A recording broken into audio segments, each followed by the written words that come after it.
Canon 24mm f2.8 with image stabilization. There is no much about this lens, especially for the video work, and I wanted this one for my Blackmagic 6K.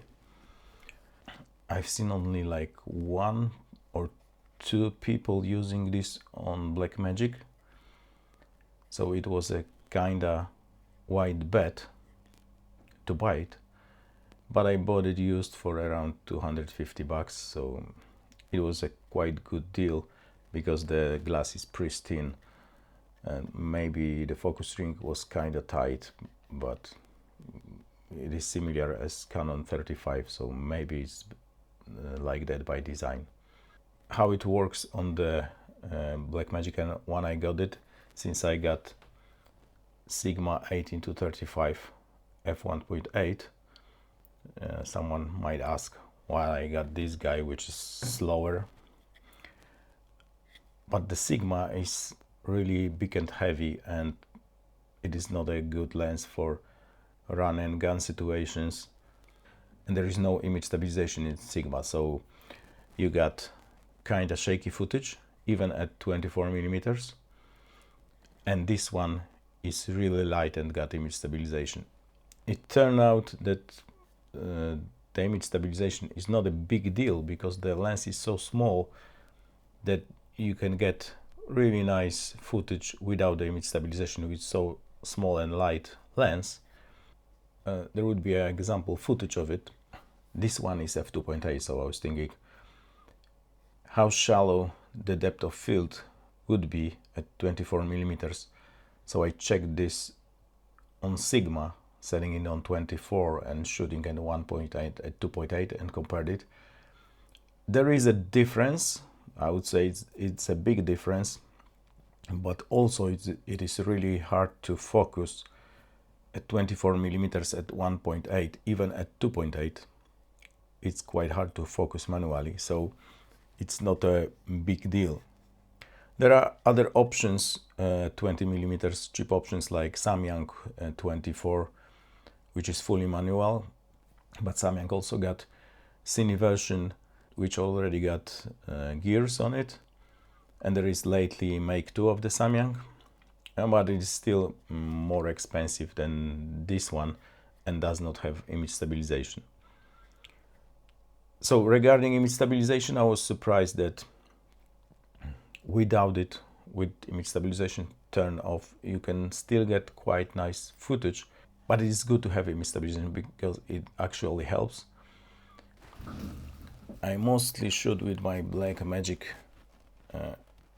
keeping it like that, and a lot of times I got the Peak Design leash on my neck, so I got like 3 points of contact with the camera. It helps to stabilize the camera, but you still got these micro jutters, especially if you are shooting low angle, squatting. So image stabilization helps, but at 24mm it's not that pronounced. Sure, there are sometimes these big jitters, and then image stabilization help a bit, but it's not like a very huge difference. It's good to have it, but it's not a big difference. So I also wonder how the Samyang would perform, because there are some problems with this Canon. But regarding of the speed, I checked it and compared it with the Samyang 24 2.8, and basically when connected to Sony camera, you got the same ISO at 2.8. That means that light transition is similar and is the same story compared with Sigma. So it seems that it is 2.8 as it says. Is 2.8 enough? There would be some sample footage, you can judge it. I think it's enough because it is around f4 on the Blackmagic 6K, because it is APS-C camera. It is just enough to pull focus, and also you got some shallowness of the depth of field. So what about sharpness wide open? It is okay. Maybe Sigma is a bit sharper, but for video it doesn't matter that much. The look from this lens is quite nice, so I cannot complain about the sharpness, and you can check other videos when it is reviewed from the photo perspective, and it is quite a good lens regarding the sharpness. I don't care about autofocus because I focus manually and there is no autofocus in the Blackmagic camera. The lens is kind of plasticky, but it doesn't matter that much. It feels good in the hand. The quality of the plastic is really good. There is a focus meter on top, which doesn't matter that much, but it seems that focus is kind of linear, that this is not a focus by wire lens. When you got different speeds of focusing, it is kind of linear. The good thing about this lens, it is quite light. It is less than 300 grams without a hood, and you have to buy a hood separately, but since I bought it used, I got also a hood in the deal, so the deal was quite good. And compared to the Sigma, which is almost 900 grams, it is 3 times lighter. It means a lot when you handholding this, but compared with the Samyang option for Sony, this one is only 100 grams, so it is 3 times lighter than the Canon and 9 times lighter than the Sigma. And there is also Samyang option. There is also Samyang option for EF mount, but it's like 600 grams, although it is shorter than Sigma, so it is quite easier to maneuver when you're handholding it. And also why I got 24 millimeters. On Blackmagic we got 1.552 crop. It is around 38 millimeters, which is exactly how my eyes see. Some people say that the human focal length is something between 35 to 50. Some people say it's 50, some people say 35. But when I got it on my Blackmagic and I see the word, then I put up the Blackmagic monitor up to my eyes, it is exactly the same field of view, which means that basically this lens or any 24 millimeters lens on Blackmagic imitates my field of view, which then translate to easiness of shooting the footage, because basically it shoots what I see. So what I see with my eyes, there is not enough subject in the frame. I move back and then I put camera up and it's exactly the same field of view. So it is really easy to film with this lens on Blackmagic. So the pros are the focal length, the weight, the sharpness, image stabilization, the size, the price. So plenty of pros, but there are some cons. First one is that image stabilization is kind of loud. You can hear it when you shoot, and when the image stabilization is engaged, it is some kind of the puffing sound. It is audible, so if you're shooting with the camera mic, then you can hear it. It's not a big deal because I rarely put the audio from the footage into the final product. But if I do, then it is recorded with the external mic, that it doesn't matter that much. It is either the lav or the shotgun. So it is not that big of a deal, but it is good to be aware that image stabilization is kind of loud. And also another con is that this lens got really big focus breathing. It is like really big. It's not a big issue for me because I don't care about focus breathing that much, but it's good to know that the focus breathing is horrendous on this lens. And for example, Sigma Cine does not have any focus breathing, so if you want a good lens, go with Sigma Cine. Another thing which is much more important is the focus throw. So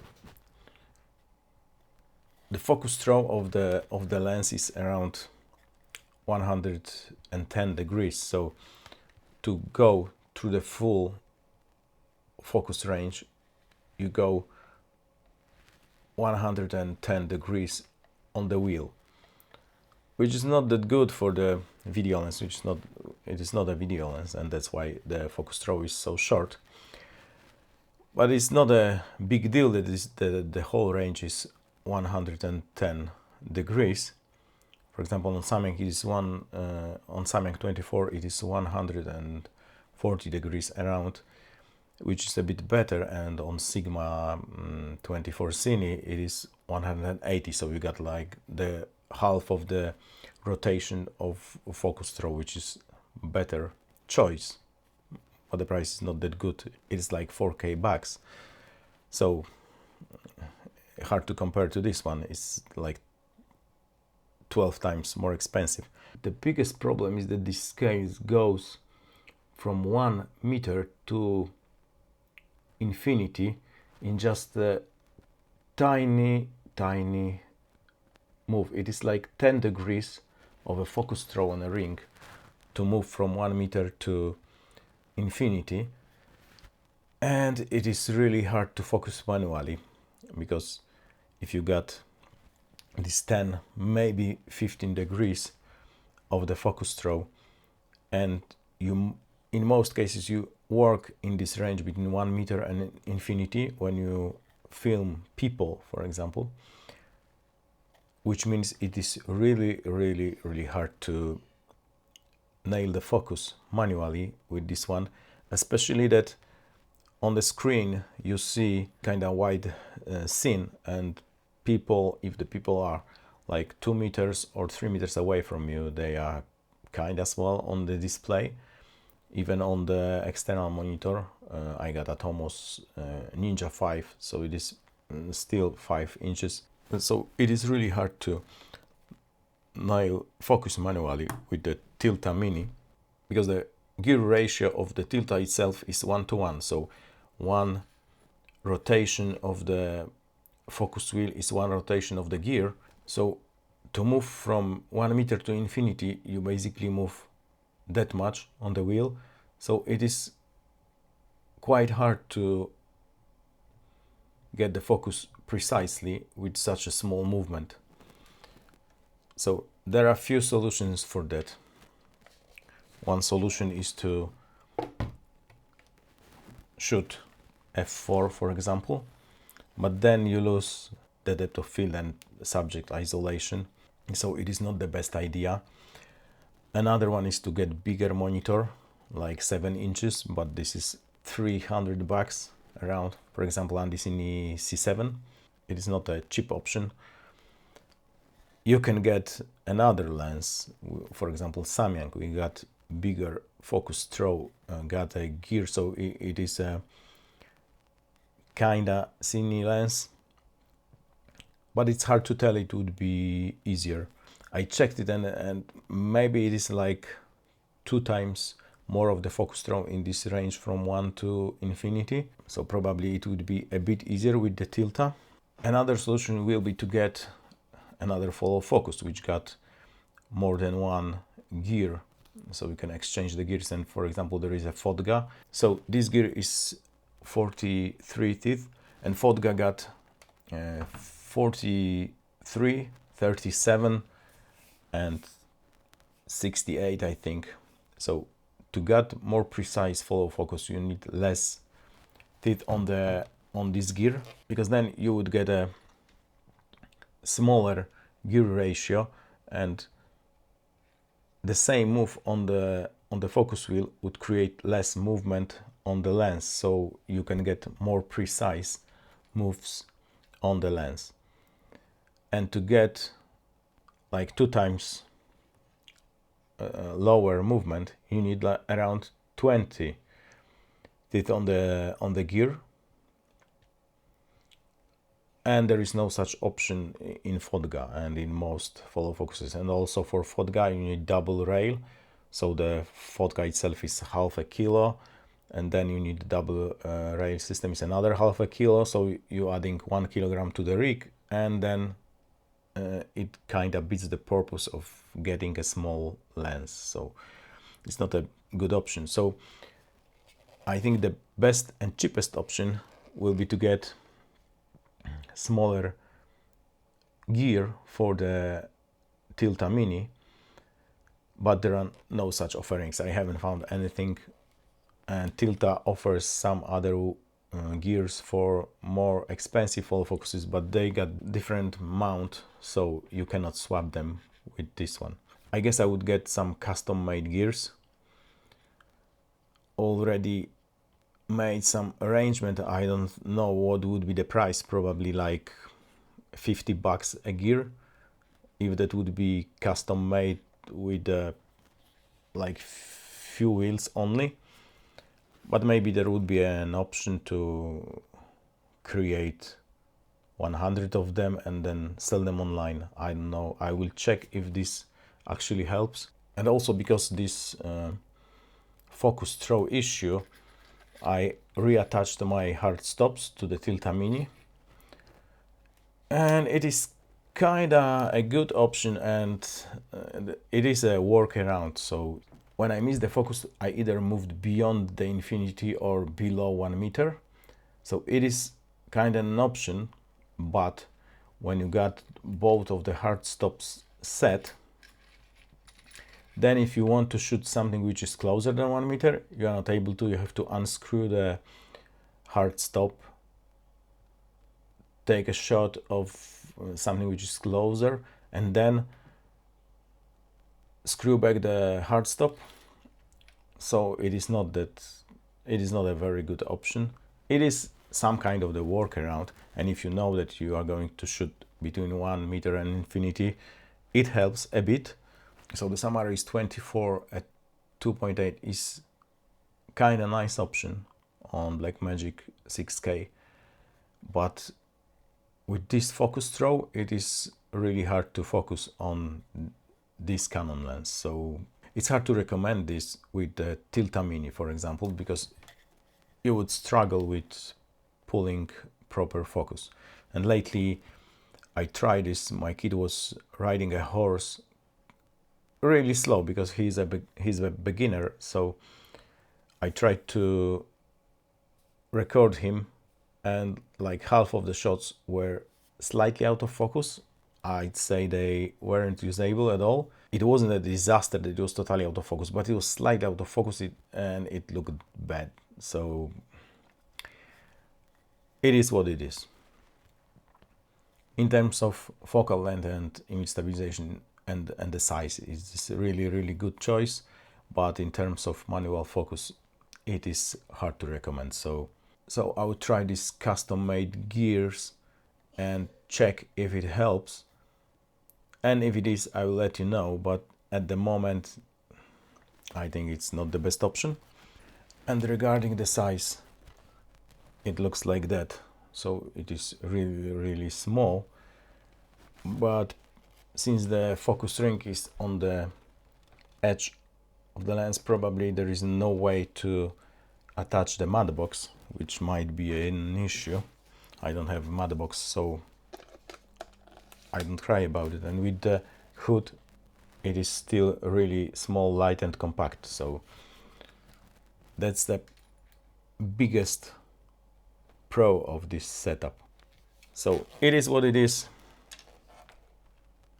I'm quite happy about this lens, but I cannot recommend this with the Blackmagic due to the focus throw issue. Anyway, that's it about this one. I guess this would be a start of the series about lenses I used on my Pocket 6K. So additional episodes coming. Cheers, mate.